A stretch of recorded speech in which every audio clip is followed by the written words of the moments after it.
The Civil War was a trying time in American history. North Carolina and Tennessee seceded from the Union in 1861, but their stance did not reflect the view of most of the community in Cades Cove. The community in Cades Cove was greatly affected and would never be the same after the Civil War. During the time of the Civil War, Cades Cove had around 700 residents inside of this small community valley. Cades Cove suffered from several divisions of families, friends, neighbors during this time frame of the war, because many neighbors were fighting against each other, and so was family members. It wasn't anything uncommon to see a brother versus a brother, or a father versus a son, or an uncle versus a nephew. This is the time where everybody's opinion came to the table and it counted. Many residents sided with the Union, but there were those who felt strongly for the Confederacy as well. One prominent person in the community was businessman Daniel Fout. He backed the Confederacy. It was not common to have slaves in Cades Cove, Tennessee, due to the less fertile soil. People in Cades Cove also had a history of assisting with the Underground Railroad before the Civil War to allow slaves to be able to escape to the northern states. Members of the Cades Cove community slowly began going off to war to fight as soldiers in the battles.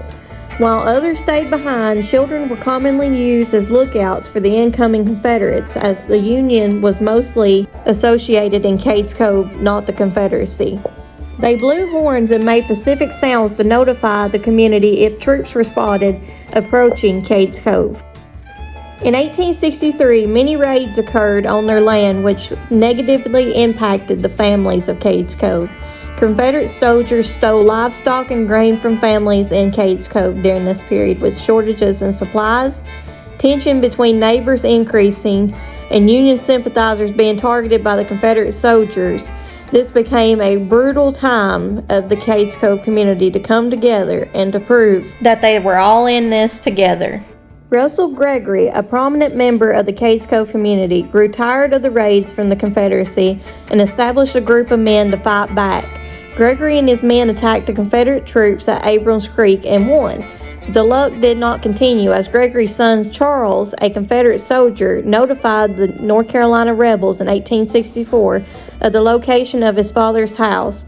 The story goes that Charles did not realize the rebels would return and kill his father by shooting him on the spot. You can find Russell Gregory and his son Charles's grave in the Primitive Baptist Church Cemetery. The outcome of the Civil War on families in Cades Cove was major. Many people left during the Civil War period and never returned to Cades Cove, causing the population to decline in the valley. Because of the population loss, it took decades for Cades Cove to recover. It wasn't until the turn of the century Cades Cove became prominent again. Today you can tour Cades Cove and explore the history yourself of the Civil War in this unique community.